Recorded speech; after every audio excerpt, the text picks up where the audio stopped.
నమస్కారం. ఎంబీకే రాజధాని breaking news ఛానల్కి స్వాగతం. హెడ్లైన్ చూద్దాం. లాస్య నందిత యాక్సిడెంట్కు ముందు జరిగింది ఇదే. ఆమె ఎక్కడికి వెళ్లారంటే కాంగ్రెస్ లోక్సభ అభ్యర్థులు బీఆర్ఎస్ నుంచి వచ్చిన ఆ నలుగురికి సీట్లు, త్వరలో అధికారిక ప్రకటన. మహిళా సంఘాలకు రేవంత్ సర్కార్ గుడ్ న్యూస్. 1200 కోట్లు త్వరలోని చెక్కులు. సికింద్రాబాద్ కంటోన్మెంట్ ఎమ్మెల్యే లాస్య నందిత అకాల మరణం తెలంగాణలో విషాదాన్ని నింపింది. పటాన్ చెరువు ఓఆర్ఆర్పై చోటు చేసుకున్న రోడ్డు ప్రమాదంలో ఆమె ప్రాణాలు కోల్పోయారు. అయితే ఆమె మృతి వెనుక అనేక అనుమానాలు వ్యక్తమవుతున్నాయి. అసలు ఆమె కారు ప్రమాదం ఎలా జరిగింది, తెల్లవారుజాముని ఆమె అక్కడికి వెళ్లారు అనే విషయాలు చాలా మందిని ఆలోచింపజేస్తున్నాయి. ఆమె సదాశివపేట వెళ్లారని ఒకరు, బాసర్ నుంచి తిరిగి వస్తుండగా ప్రమాదం జరిగిందని మరొకరు, ఇలా రకరకాల వ్యాఖ్యానాలు వినిపిస్తున్నాయి. అయితే ఈ యాక్సిడెంట్కి ముందు ఆమె ఎక్కడికి వెళ్ళిందనే విషయంపై ఓ క్లారిటీ వచ్చింది. ప్రమాదానికి ముందు ఎమ్మెల్యే లాస్య నందిత సదాశివపేట దర్గాకు కుటుంబ సభ్యులతో వెళ్ళినట్లు తెలిసింది. సంగారెడ్డి జిల్లా సదాశివపేట మండలం ఆరూరు నుంచి కోనాపూర్ వెళ్లే మార్గంలో ఉన్న మీస్కిన్ బాబా దర్గాకు ఆమె వెళ్ళినట్లు తెలిసింది. ఈ దర్గాకు ఎమ్మెల్యే లాస్య నందిని అర్ధరాత్రి సుమారు 12 గంటల 30 నిమిషాలకు వచ్చిందని ఇక్కడ నిర్వాహకులు చెబుతున్నారు. మొక్కులు తీర్చుకున్న అనంతరం ఉదయం 3-4 గంటల మధ్య దర్గా నుంచి వెళ్లిపోయిందని చెప్పారు. రాత్రి వాళ్ళ అక్క వాళ్ళు ముందొచ్చారు. మేడం వారి తర్వాత దర్గాకు వచ్చింది. కొబ్బరికాయలు కొట్టి దర్గా వద్ద ప్రార్థన చేశారు. ఆ తర్వాత కొద్దిసేపు ఇక్కడే కూర్చుని ఆ తర్వాత వెళ్లిపోయారు. వచ్చిన వాళ్ళు ఓ 4-5 ఉన్నారు అని దర్గా నిర్వాహకురాలు మీడియాతో వెల్లడించారు. ఇక యువ ఎమ్మెల్యే లాస్య నందిత మృతి పట్ల సీఎం రేవంత్, బీఆర్ఎస్ అధినేత కేసీఆర్ సహా అన్ని పార్టీల నేతలు సంతాపం వ్యక్తం చేస్తున్నారు. చిన్న వయసులోనే ఆమె అకాల మరణం చెందడం దురదృష్టకరమన్నారు. ఆమె అంత్యక్రియలు అధికారిక లాంఛనాలతో నిర్వహించాలని సీఎం రేవంత్ అధికారులను ఆదేశించారు. ప్రస్తుతం ఆమె మృతదేహం గాంధీ ఆసుపత్రిలో ఉండగా ఇంటికి తరలించాక సీఎం రేవంత్ రెడ్డి అక్కడికి వెళ్లి నివాళులర్పించనున్నారు. తెలంగాణ అసెంబ్లీ ఎన్నికల్లో సత్తా చాటి అధికారంలోకి వచ్చిన కాంగ్రెస్ పార్లమెంట్ ఎన్నికల్లోనూ అదే రిజల్ట్ రిపీట్ చేయాలని అనుకుంటోంది. మొత్తం 17 ఎంపీ సీట్లకు గాను 12 నుంచి 14 సీట్లు కైవసం చేసుకోవాలని భావిస్తోంది. అందుకు తగ్గట్లుగా గెలుపు వ్యూహాలను రచిస్తోంది. సర్వేల ఆధారంగా విజయం సాధించే అభ్యర్థులకే సీట్లు కేటాయిస్తామని ఆ పార్టీ నేతలు చెబుతున్నారు. ఇప్పటికే ఆశావాహుల నుంచి దరఖాస్తులు స్వీకరించారు. ఆ పేర్లను సెంట్రల్ కమిటీకి పంపించి అభ్యర్థులను సెలెక్ట్ చేయనున్నారు. మొత్తం 17 స్థానాల్లో సగం సీట్లకు అభ్యర్థులు ఖరారైనట్లు సమాచారం. 2 రోజుల క్రితం కొడంగల్లో పర్యటించిన సీఎం రేవంత్ రెడ్డి మహబూబ్ నగర్ అభ్యర్థిగా కలవకుర్తి మాజీ ఎమ్మెల్యే వంశీచంద్రెడ్డిని ప్రకటించారు. ఇక మిగిలిన 16 స్థానాలకు అభ్యర్థులను ప్రకటించాల్సి ఉండగా బీఆర్ఎస్ నుంచి ఇటీవల పార్టీలు చేరిన 4గురికి సీట్లు కన్ఫర్మ్ అయినట్లు సమాచారం. బీఆర్ఎస్ పార్టీకి రాజీనామా చేసి కాంగ్రెస్ పార్టీలు చేరిన వారిలో పెద్దపల్లి సిట్టింగ్ ఎంపీ వెంకటేష్ నేతకు అదే స్థానం కేటాయిస్తారని ప్రచారం జరుగుతోంది. మాజీ మంత్రి పట్నం మహేందర్ రెడ్డి సతీమణి, వికారాబాద్ జడ్పీ చైర్పర్సన్ పట్నం సునీత మహేందర్ రెడ్డికి చేవెళ్ల, మాజీ మేయర్ బొంతు రామ్మోహన్కు సికింద్రాబాద్, సినీ హీరో అల్లు అర్జున్ మామ కంచర్ల చంద్రశేఖర్ రెడ్డికి మల్కాజ్గిరి ఎంపీ టికెట్లు ఫిక్స్ అయినట్లు తెలుస్తోంది. పాలనలో సంక్షేమానికి పెద్దపీట వేస్తున్నారు రేవంత్ రెడ్డి ప్రభుత్వం. ఇప్పటికే 2 గ్యారంటీలు అమలు చేస్తోంది. ఈ నెల 27 లేదా 29న మరో 2 గ్యారంటీలైన 500కే గ్యాస్ సిలిండర్, 200 యూనిట్ల వరకు ఫ్రీ కరెంట్ పథకాలను ప్రారంభించేందుకు సూత్రప్రాయంగా అంగీకారం తెలిపారు. ఇదిలా ఉండగా మహిళా స్వయం సహాయక సంఘాలకు కూడా రేవంత్ సర్కార్ గుడ్ న్యూస్ చెప్పింది. మహిళా సంఘాలకు వడ్డీ బకాయిలను విడుదల చేయాలని ప్రభుత్వం డిసైడ్ అయింది. 1200 కోట్ల మేర బకాయిలను చెల్లించాలని ఆర్థిక శాఖకు సూచించింది. ఈ క్రమంలో సంఘాలతో సమావేశం నిర్వహించి చెక్కులను అందించేందుకు ఆ శాఖ సిద్ధమవుతోంది. తెలంగాణలో 4,39,717 సంఘాల్లో 47,36,868 మంది మహిళలు సభ్యులుగా ఉన్నారు.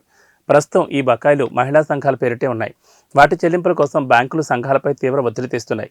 పైగా కొత్తగా లోన్లు కూడా మంజూరు చేయడం లేదు.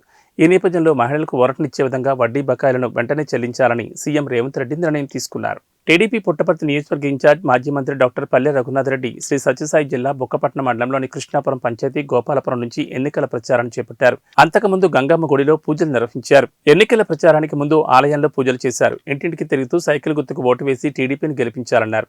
ఈ కార్యక్రమంలో టీడీపీ మండల కన్వీనర్లు, స్థానిక ప్రజాప్రతినిధులు, మాజీ ప్రజాప్రతినిధులు, నాయకులు, కార్యకర్తలు తదితరులు పాల్గొన్నారు.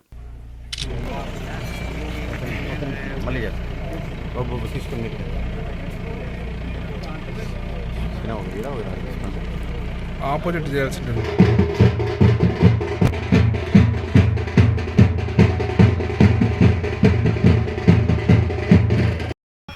ఈ పవిత్రమైన పుట్టపర్తి నియోజకవర్గంలో బుక్కపట్నం మండలంలోని కృష్ణాపురం గ్రామ పంచాయతీలో గోపాలపురం గ్రామంలో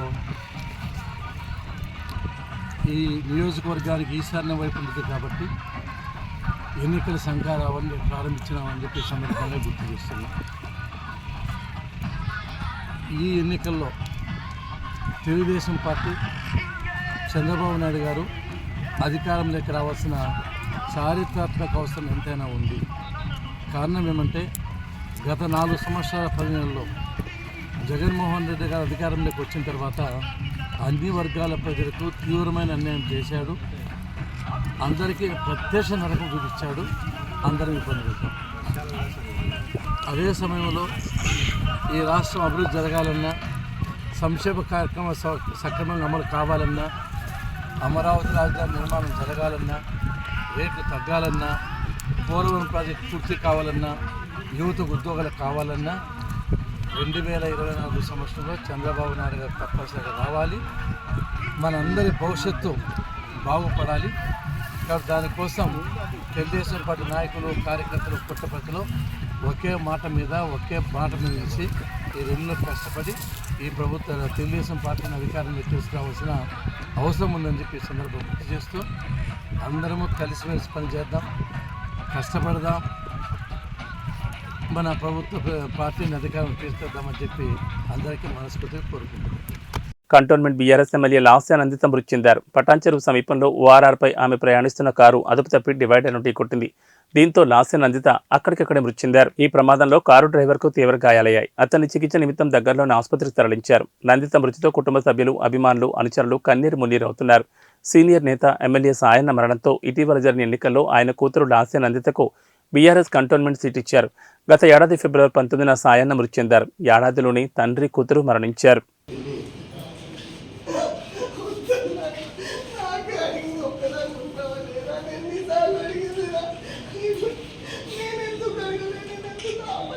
Lasya Nandita Sayana, having been elected a member of the Legislative Assembly, do swear in the name of God that I will bear true faith and allegiance to the Constitution of India as by law established, that I will uphold the sovereignty and integrity of India, and that I will faithfully discharge the duty upon which I am about to enter. I, G. Lasya Nandita Sayana, member of Telangana Legislative Assembly, do swear in the name of God that I shall abide by and follow the rules, observe the etiquette and respect the conventions of the House. ఉద్యోగాలపై CM Jagan ప్రశ్నిస్తే AP PCC chief YS షర్మిలారెడ్డిని అక్రమంగా arrest చేశారన్నారు NSUI Guntur జిల్లా షేక్ కరీం. ఈ సందర్భంగా 2024లో YCP ప్రభుత్వానికి ప్రజలు ఓటాకుతో బుద్ధి చెప్తారని అన్నారు. ఈ కార్యక్రమంలో కాంగ్రెస్ పార్టీ నేతలు, ఎన్ఎస్యూఐ విద్యార్థులు తదితరులు పాల్గొన్నారు. మెగా డిఎస్సీ అని చెప్పి ఈ రోజు దగా డిఎస్సీ 6,000 ఇచ్చారు. అది కూడా 26 రోజులు టైం ఉండగా ఇచ్చారు. పిల్లలు ఎలా ప్రిపేర్ అవ్వాలి? అసలు ఈ ప్రభుత్వానికి మనసే లేదు. ఈ గాయం ఎవరు చేస్తారు? ఈ గాయం ఎవరు చేస్తారు? మీ గాయం ఉండను బండను మీ చేతి గాయం ఎవరు చేస్తారు? పోలీసులు ఇంకెవరు చేస్తారమ్మా? మెగా డిఎస్సీ మీ పోరాటం మేడం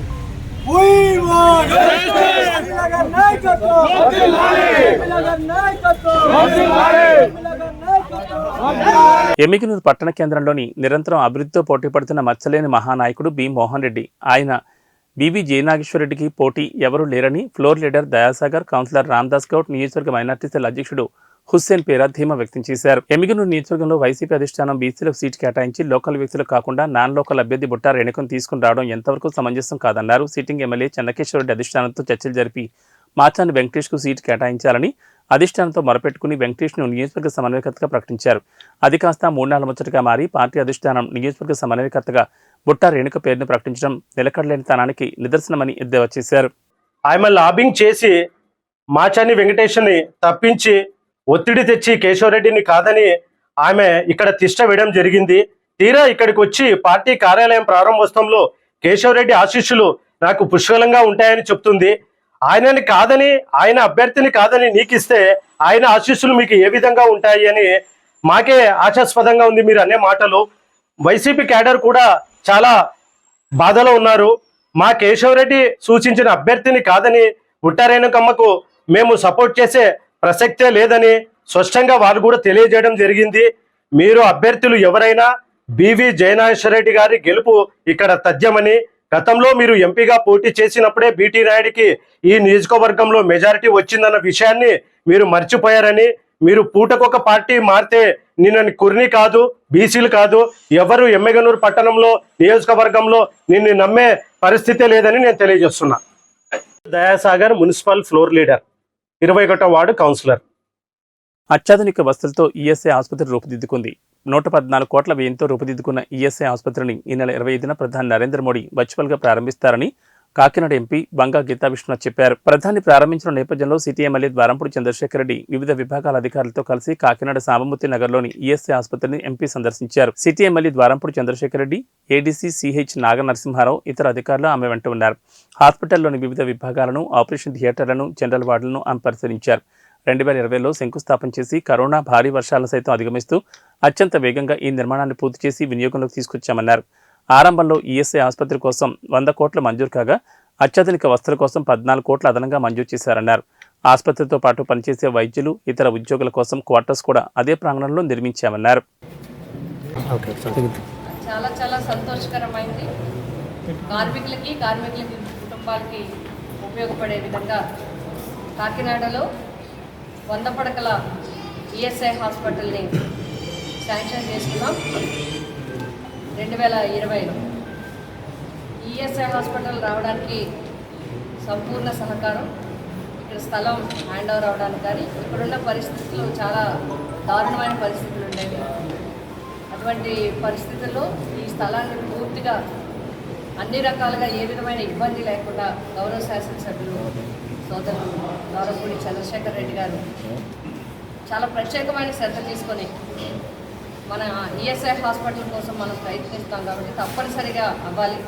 కార్మికుల కుటుంబాలకి ఇది బాగా ఉపయోగపడాలనే ఉద్దేశంతో ఆ రోజు మనకి స్థలం పూర్తిగా మన హ్యాండ్ ఓవర్లోకి రావడానికి చాలా సహకరించడం జరిగింది. కార్పొరేషన్ కమిషనర్ గారు, కార్పొరేషన్ అధికారులు వారంతా కూడా సహకరించారు. మనం ప్రపోజల్ తయారు చేసి అప్పటికి ఉమ్మడి ఆంధ్రప్రదేశ్, ఉమ్మడి తూర్పుగోదావరి జిల్లాలో ఉన్నాం. అప్పటికే రాజమండ్రిలో హాస్పిటల్ 50 బెడ్ని అప్గ్రేడ్ చేయడం జరిగింది కాబట్టి మనకి సెపరేట్గా అవ్వడానికి కొంచెం ఇబ్బందులు వచ్చినప్పటికీ కూడా అప్పటి గౌరవ కేంద్ర మంత్రి వారు గాంగ్వార్ గారు చాలా ప్రత్యేకమైన శ్రద్ధ తీసుకొని మన కార్మికుల యొక్క ఇబ్బందుల్ని వివరించినప్పుడు ఆయన సానుకూలంగా స్పందించి మన 100 పడకల హాస్పిటల్ 100 కోట్ల రూపాయలతో శాంక్షన్ చేయడం జరిగింది. 2020లో మనం ఫౌండేషన్ వేసుకున్నాం. వేసుకునేటానికి కొద్ది నెలల్లోనే కరోనా రావడం జరిగింది. కరోనా వచ్చింది. తర్వాత అది కొంచెం కోలుకోవడానికి పూర్తి పనులు మనందరికీ తెలుసు, ప్రపంచవ్యాప్తంగా అన్నీ ఆగిపోయాయి. దాని తర్వాత కూడా పనులు ప్రారంభించి మొదలుపెట్టి స్టార్ట్ చేసి స్పీడ్ అందుకునేటప్పటికి హెవీ రైన్స్, విపరీతమైన రైన్స్ రావడం వల్ల ఇంజనీరింగ్ సిబ్బంది చాలా ఇబ్బంది పడ్డారు. అయినప్పటికీ కూడా అన్నింటినీ ఎదుర్కొని తక్కువ టైంలో ఇంచుమించుగా ఎమ్మెల్యే గారికి మాకు అదృష్టం ఏంటంటే మేమే శంకుస్థాపన చేసాం. రేపు మా చేతుల మీదుగానే మరి ఇది ప్రారంభం కావడం అనేది మా అందరికీ చాలా సంతోషంగా ఉంది. రేపు 25వ తేదీ, ఫిబ్రవరి 25వ తేదీన మరి వర్చువల్గా గౌరవ భారత ప్రధానమంత్రి గారు శ్రీ నరేంద్ర మోడీ గారు దీన్ని ప్రారంభించడానికి అంగీకరించడం జరిగింది. భారతదేశ వ్యాప్తంగా కొన్ని హాస్పిటల్స్ వారు మరి జాతికి అంకితం చేయడం జరుగుతుంది. అందులో మన కాకినాడ హాస్పిటల్ ఉండడం కూడా మన అందరి అదృష్టం. మరి ఈ హాస్పిటల్ గురించి మరి ఇంచుమించుగా దీనికి 114 కోట్ల రూపాయల వ్యయంతో ఇది పూర్తి చేసుకున్నాం. 4 అధునాతనమైన 4 ఆపరేషన్స్ థియేటర్స్ ఉన్నాయి, 100 పడకలు ఉన్నాయి. అదేవిధంగా లేటెస్ట్ మోడల్తో. నమస్కారం. ఈరోజు అందరికీ నమస్కారం. ఈరోజు కాకినాడ పట్టణ ప్రజల అదృష్టంగా ఇంకొక ఫెసిలిటీ మన కాకినాడ పట్టణం రాబోతుంది. అది 100 పడకల ఈఎస్ఐ హాస్పిటల్. ఈ హాస్పిటల్ గత ప్రభుత్వంలో వేరే చోట తరలిపోతుంటే మన ప్రభుత్వం వచ్చిన తర్వాత, జగన్మోహన్ రెడ్డి ప్రభుత్వం వచ్చిన తర్వాత MP madam Banga Geetha Viswanath madam గారు ఎంతో పట్టుదలతో ఈ యొక్క హాస్పిటల్ని మళ్ళా కాకినాడ పట్టణంలో నిర్మించాలని చెప్పేసి నిర్ణయం తీసుకుని జగన్మోహన్ రెడ్డి గారి సహకారంతో కేంద్ర ప్రభుత్వం మీద ఒత్తిడి తీసుకొచ్చి ఇక్కడ ప్రారంభించే ఏర్పాటు చేయడం జరిగింది. సుమారు 6 ఎకరాల స్థలంలో స్థలం ఉన్న హాస్పిటల్ గత నాయకులు సరిగ్గా పనిచేయకపోవడం హాస్పిటల్ బయటకు షిఫ్ట్ అయిపోయే పరిస్థితులు ఉంటే ఇక్కడ స్థలం ఉంది, ఇక్కడ భూమి ఉంది ఈఎస్ఐ సంబంధించి అని మేడం ఫైట్ చేసి ఈ హాస్పిటల్ కట్టే కార్యక్రమం చేయడం జరిగింది. ముఖ్యంగా ఈ హాస్పిటల్ కన్స్ట్రక్షన్స్లో కేంద్ర మంత్రి వచ్చి ఇక్కడ ఫౌండేషన్ చేయడం జరిగింది. ఇంజనీరింగ్ సిబ్బంది కానీ కాంట్రాక్ట్ కానీ సందర్భంగా అభినందించాలి. ఇన్ టైంలో కరోనా వచ్చినా కూడా తక్కువ సమయంలో సుమారు 1,50,000 అడుగుల్ని 100 కోట్ల రూపాయలతో చాలా తక్కువ సమయంలో పూర్తి చేసిన ఇంజనీరింగ్ సిబ్బందిని అభినందిస్తూ, కాకినాడ పట్టణం అంటే పోర్ట్ బేస్డ్ సిటీ. ఈ సిటీలో ఎక్కువ మంది కార్మికులు ఈఎస్ఐ సదుపాయాన్ని ఉపయోగించుకోవడానికి అందరికీ కూడా ఉంది. కనుక ఈ హాస్పిటల్ ఇక్కడ రావడం నిజంగా కాకినాడ పట్టణ ప్రజల అందరూ సంతోషాన్ని వ్యక్తం చేస్తూ కృషి చేసినటువంటి ఎంపీ మేడం గారిని, అదేవిధంగా కేంద్ర ప్రభుత్వానికి, ముఖ్యంగా మన నాయకులు జగన్మోహన్ రెడ్డి గారు, మన నాయకులు జగన్మోహన్ రెడ్డి గారు ముందుకు అంటుంది. హెల్త్ పరంగా అందరికీ మంచి ఫెసిలిటీ ఇవ్వాలని మన ముఖ్యమంత్రి గారి ఉద్దేశం. ఆ ఉద్దేశంలో భాగంగా ఈఎస్ఐ కూడా ఇక్కడ రావడం నిజంగా అదృష్టంగా భావిస్తూ 25th ఇనాగ్రేషన్ ఆల్రెడీ ఓపీకి వస్తున్నారు. అంటే కార్మికులు 25వ తారీఖు నుంచి పూర్తి ప్రచారం చేసి ఈ యొక్క ఈఎస్ఐ ఫెసిలిటీ ఉన్న ప్రతి కార్మికుడు కూడా ఈ యొక్క ఫెసిలిటీని వాడుకోవడానికి అందుబాటులో వస్తుందని తెలియజేసుకుంటారు. టీడీపీ జనసేన పొత్తు ఎన్నికలు సమీపిస్తున్న వేళ రూరల్ టీడీపీ పరిస్థితి అగమ్యగోచరంగా ఉందని పలువురు టీడీపీ నాయకులు ఆవేదన వ్యక్తం చేశారు. కాకినాడ రూరల్ 49వ డివిజన్ మాజీ కార్పొరేటర్ పలివేల ఉషారా నివాసంలో టీడీపీ బీసీ నాయకులు ప్రెస్ మీట్ నిర్వహించారు. ఈ సందర్భంగా రూరల్ నియోజకవర్గంలో సుమారు 82,000 మంది సెట్టిబలిజీ ఓటర్లు ఉన్నారని అన్నారు. ఇతర బీసీ ఓటర్లు సుమారు 50,000 మంది ఉన్నారని, అలాంటి నియోజకవర్గంలో బీసీల కాకుండా వేరే వర్గం వారికి సీటు కేటాయిస్తే తామంతా టీడీపీకి వ్యతిరేకంగా పనిచేస్తామని చెప్పారు. అందరికీ నమస్కారం. కాకినాడ రూరల్ నియోజకవర్గం కరప మండలం. నా పేరు బొంగా సింహాద్రి, కరప జడ్పీటీసీ. ఈవేళ తెలుగుదేశం పార్టీ పుట్టి 42 సంవత్సరాలు గడుస్తుంది. 42 సంవత్సరాలు అవుతుందంటే 42 సంవత్సరాల నుంచి ఇవాళ అత్యధిక ముఖ్యమంత్రి చంద్రబాబు నాయుడు గారిని, ఎన్టీ రామారావు గారిని చేయడం జరిగింది. ఈ రోజు జగన్ గారు అరాచకాలకి ఇవాళ రాష్ట్రం అధోగతి పాలయ్యింది. దీని మీద ఈ రాష్ట్రాన్ని కాపాడని ఉద్దేశంతో మన చంద్రబాబు నాయుడు గారు, పవన్ కళ్యాణ్ గారు కూడా కలిసి ఇరువురు పొత్తు పెట్టుకోవడం జరిగింది. ఈ పొత్తుల భాగంలో ఇవాళ కాకినాడ రూరల్ నియోజకవర్గంలో ఇంతవరకు కూడా పిల్లి అనంతలక్ష్మి గారు పోటీ చేయడం జరిగింది చెట్టుపల్లి నుంచి. అలాగే వెస్ట్ గోదావరి నుంచేమో పితాని సత్యనారాయణ గారు. ఈ 2 జిల్లాలకు ఇద్దరే ఉండేవారు. అయితే ఈ వేళ కనుక పిల్లి అనంతలక్ష్మి గారికి టికెట్ కేటాయించుకోవడం మాకు చాలా ఇబ్బందికరంగా ఉంది. అదే కాకుండా ఇవాళ మేము ఓటేనే వెళ్ళాలంటే ఆ ఓటింగ్ లో మా పార్టీ సింబల్ కానీ మా పార్టీ గుర్తుగా లేని పరిస్థితి వస్తుంది. ఎందుకంటే ఇక్కడ ఎంపీ జనసేనకి ఇచ్చి, ఎమ్మెల్యే కూడా జనసేనకి ఇచ్చి పచ్చి అయితే ఇవాళ ఆ ఓటింగ్ లో. మీడియా మిత్రులు అందరికీ నమస్కారం అండి. ఈరోజు కాకినాడ రూరల్లో ప్రెస్ మీట్ సందర్భంగా తెలియజేయమనగా, గత 5 సంవత్సరాల నుంచి జగన్మోహన్ రెడ్డి గారు చేస్తున్న నిరంకుశ పాలనకు వ్యతిరేకంగా రాష్ట్రం బాగుపడాలన్న ఆలోచనతో నారా చంద్రబాబు నాయుడు గారు, అలాగే జనసేన అధినేత పవన్ కళ్యాణ్ గారు పొత్తు వేసుకోవడం జరిగింది. ఈ భాగంలో ఇప్పటి వరకు కూడా సీట్లు ప్రకటించకపోవడం చాలా బాధాకరమైన విషయం అండి. ఎందుకంటే 2014 నుంచి 19 వరకు కూడా మరి అనంతలక్ష్మి గారు ఇక్కడ అభివృద్ధి చేసి ఉన్నా కూడా ఈ రోజు వరకు సీటు ప్రకటించలేదు. ఈ రూరల్ నియోజకవర్గంలో 82,000 మంది సెట్టిబలిజీలు ఉండి, ఇతర బీసీ వర్గాలు ఒక 50,000 వరకు ఉండి, ఒక సీట్ని డిసైడ్ చేయగల కెపాసిటీ ఉన్న బీసీ వ్యక్తికి సీట్ ఇవ్వకపోవడం చాలా అన్యాయం, ప్రకటించకపోవడం. కానీ అధిష్టానం పొత్తు నిర్ణయంలో ఏ పార్టీ ఎటుపోతుంది అన్నట్టుగా జనసేన చేసుకుపోతున్నారు, తెలుగుదేశం చేసుకుంటూ పోతున్నాం. కానీ ఒక అధిష్టానం నుంచి మనం పెద్ద. అందరికీ నమస్కారం. నేను 49th కాకినాడ రూరల్ 49వ డివిజన్ ఎక్స్ కార్పొరేటర్ని. నా పేరు పాలిక ఉషారాణి. ఏం లేదు సార్, మా కష్టాలు బాధలు ప్రెస్ ద్వారా అధిష్టానానికి తెలియాలని మేము విన్నవించుకుంటున్నాం. అలాగే రూరల్కి వచ్చేటప్పటికి చాలా మంది నాయకులు బయలుదేరుతున్నారు. నమస్కారం అండి. నా పేరు పండూరి జయకృష్ణ, విశ్వబ్రాహ్మణ సాధికార జిల్లా కన్వీనర్ అండి. నేను ఈరోజు కాకినాడ రూరల్ మండలంలో తెలుగుదేశం పార్టీ ఈ ప్రెస్ మీట్ పెట్టడానికి ప్రధానమైన కారణం, మేమందరం ఒక నాయకుడు మా చంద్రబాబు నాయుడు గారు సీఎం అవ్వాలని, అదేవిధంగా కాకినాడ రూరల్ మండలంలో అనేక విధాలుగా అభివృద్ధి చేసిన శ్రీ పిల్లి అనంతలక్ష్మి సత్యనారాయణమూర్తి గారు ఎమ్మెల్యేగా చేసుకోవాలనే ఉద్దేశంతో ఉన్న ఈ తరుణంలో ఈ పొత్తుల అంశంగా చూసి మాకు ఏదో అన్యాయం జరుగుతుందనే వేదనతో కాంగ్రెస్ ను విమర్శించే ముందు బీజేపీ ఇచ్చిన పార్టీ హామీలను గుర్తు చేసుకోవాలని కిషన్ రెడ్డికి సూచించారు కాంగ్రెస్ మాజీ ఎమ్మెల్యే జగ్గారెడ్డి. ఇంగితం లేకుండా మాట్లాడుతున్నారని అన్నారు. కేసీఆర్ ప్యాకేజీలో కిషన్ రెడ్డి అధ్యక్షుడయ్యారని జగ్గారెడ్డి విమర్శించారు. తన కుర్చీని తాను కాపాడుకోలేకపోయారని బండి సంజయ్పై జగ్గారెడ్డి ఫైర్ అయ్యారు. కాంగ్రెస్ మీద విమర్శలు చేయడం ఎందుకని నిలదీశారు. కిషన్ రెడ్డి కాంగ్రెస్ ను విమర్శించే ముందు బీజేపీ హామీల గురించి ఆలోచించుకోవాలన్నారు. జగ్గారెడ్డి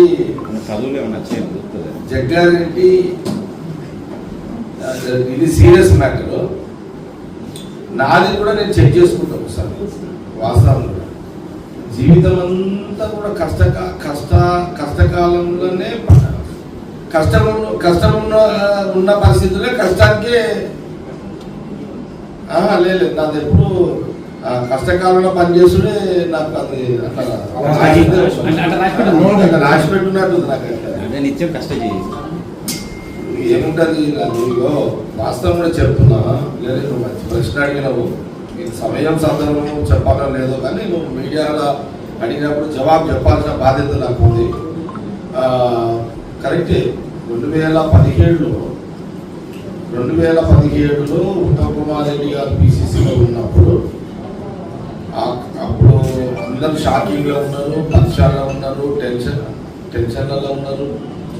ఆ టైంలో ఉత్తమ్ కుమార్ రెడ్డి గారు నాకు పిలిపించుకొని ఆయన అడిగాడు, దగ్గర రాహుల్ గాంధీ గారు సభ పెట్టాలి అంటే గవర్నమెంట్ వాళ్ళు ఉన్నారు, ఇప్పటికే 3 ఏళ్ళు అయిపోయింది, ఏదో చేయాలి, మనం పార్టీని జోష్కి తీసుకురావాలి, క్యాడర్ని జోష్కి తీసుకురావాలి, మన లీడర్లు కూడా బయటికి వెళ్ళాలి, ఇదంతా జరగాలి, రాహుల్ గాంధీ గారి యొక్క సభ ఏర్పాట్లు నువ్వు చెయ్యాలి. నువ్వు నాకు తెలుసు ఆర్థికంగా నువ్వు ఇబ్బందులలో ఉన్నావు, అందరం ఇబ్బందులలో ఉన్నాము, అయినా సరే నేను నిన్ను అడుగుతున్నా అంటే నేను ఎందుకు అడుగుతున్నానంటే నువ్వు గతంలో ఉమ్మడి రాష్ట్రంలో రాష్ట్రం అంతా ఉడుకుతున్నది ఉద్యమం పేరు మీద. ఆంధ్ర ప్రాంతం ముఖ్యమంత్రి అప్పుడు ఉమ్మడి రాష్ట్రంలో కిరణ్ కుమార్ రెడ్డి ఉన్నాడు, తెలంగాణ ప్రాంతంలో తిరగలేని పరిస్థితి ఉంది. మరి ఆ టైంలో కేసీఆర్ సొంత జిల్లా ఉద్యమ గడ్డ ఉమ్మడి జిల్లాలో మరి నువ్వు కిరణ్ కుమార్ రెడ్డి గారు 2013లో ఆయన సభ ఏర్పాటు నువ్వు 1,00,000 మందితోటి సభ ఏర్పాటు చేసినావు. ఆ రోజు స్కీము ఎస్సీ సప్లాన్ బంగారు తల్లి స్కీమ్ ప్రోగ్రామ్ చేసినాము.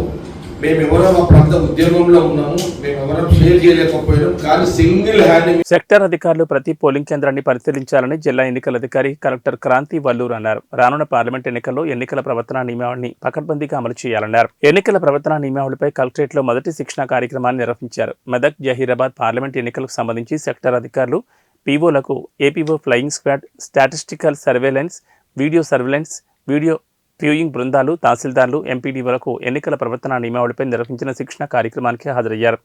ఈ సందర్భంగా కేంద్ర ఎన్నికల కమిషన్ ఆదేశాల మేరకు ఎన్నికల ప్రవర్తన నియమావళి అమలుకు అధికారులు కట్టుదిట్టంగా చర్యలు తీసుకోవాలని కలెక్టర్ ఆదేశించారు.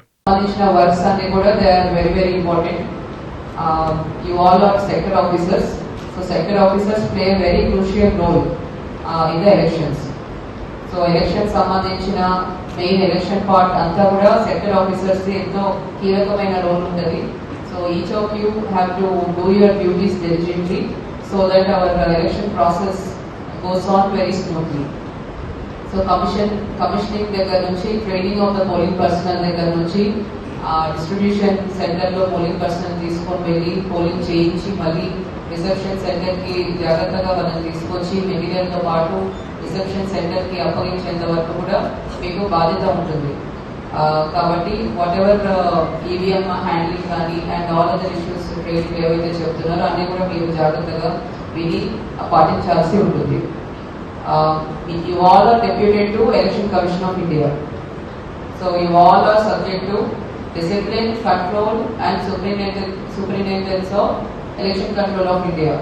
సో ఎవరైనా చెప్పిన షెడ్యూల్కి రాకపోయినా anybody is not responding to the duties being given by our returning officers or DEO, so action will be initiated under Representation of People's Act. So whatever election commission duties are there, all of you have to do it very sincerely. And it was morning, over 21 sector officers have not reported to this training. So action will be initiated on this 21 sector officers constituency wise, why they have not come to this training. So this will be viewed very seriously. కాబట్టి ఇప్పటి నుంచి ఏవైతే training ఉంటుందో ఆ duties మీకు ఇస్తారో అవన్నీ కూడా all of you should do properly. So అయితే మన సెక్టర్ ఆఫీసర్స్ లో కొంతమంది ఎంపీడీఓస్ కొత్తగా వచ్చారు. All our previous MPDOs most of them got transferred out. So కొత్తగా ఇప్పుడు ఎంపీడీఓస్ వచ్చారు. మీరు వేరే వేరే జిల్లాల్లో వచ్చే మనకు త్వరలో పార్లమెంటరీ ఎలక్షన్స్ అనౌన్స్ అవబోతుంది. కాబట్టి we all have to be prepared. రీసెంట్గా మనం అసెంబ్లీ ఎలక్షన్స్ చేశాము అండ్ ఇప్పుడు we all have to gear up for the parliamentary elections.